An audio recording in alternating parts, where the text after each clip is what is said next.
రామప్ప దేవాలయం రెండవ భాగం. కాకతీయులు క్రీస్తు శకం 750 నుండి క్రీస్తు శకం 1323 వరకు నేటి తెలంగాణను ఆంధ్రప్రదేశ్ను పరిపాలించిన రాజవంశం. క్రీస్తు శకం 8వ శతాబ్దం ప్రాంతంలో రాష్ట్రకూటుల సేనానులుగా రాజకీయ జీవితాన్ని ప్రారంభించిన కాకతీయులు ఘనమైన పరిపాలనను అందించారు.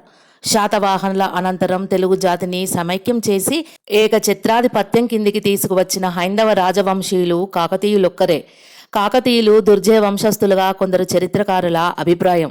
ప్రస్తుతం తెలంగాణ అనే పదం కాకతీయుల కాలంలో త్రిలింగ అని దేశపరంగా జాతిపరంగా ప్రచారం పొందింది. వీరి రాజధాని ఓరుగల్లు, నేటి వరంగల్.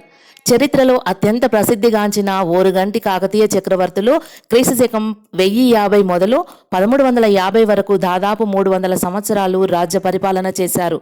ఆంధ్రదేశ చరిత్రలో కాకతీయులు వర్ధిల్లిన కాలం మహోజ్వలమైనది. కాకతీయ చక్రవర్తులు అనేక మహమ్మదీయ దండయాత్రలను ఎదురు నిలిచి పోరాడి విశాల సామ్రాజ్యాన్ని నిర్మించారు. జాతికి ఒక కర్తవ్యాన్ని, విశిష్టతను చేకూర్చారు.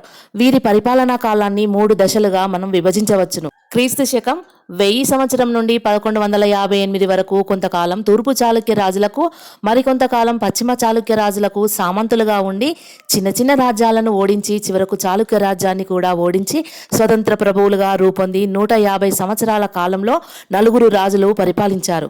వీరిలో చివరివాడైన 2వ ప్రోరరాజు అతి ప్రసిద్ధుడు.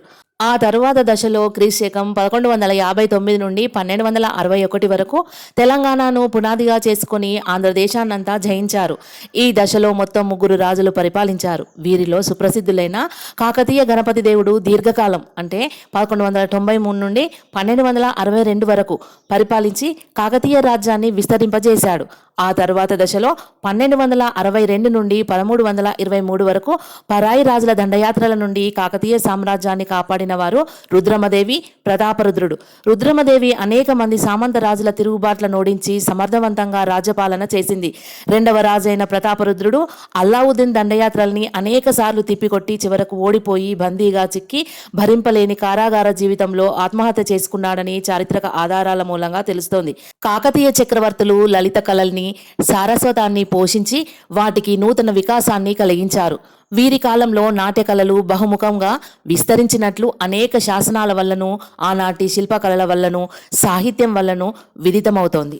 వీరి కాలంలోనే దేవాలయ కైంకర్యం చేసే నర్తకీమణులకు, మృదంగ విద్వాంసులకు, గాయకులకు గృహదానాలు చేసినట్లు పిల్లమరి శాసనంలో ఉదహరించబడింది. పానుగల్లు శాసనంలో మైలాంబ గాయకులకు, నర్తకీమణులకు పై విధమైనటువంటి గృహదానాలు చేసినట్లు ఉంది.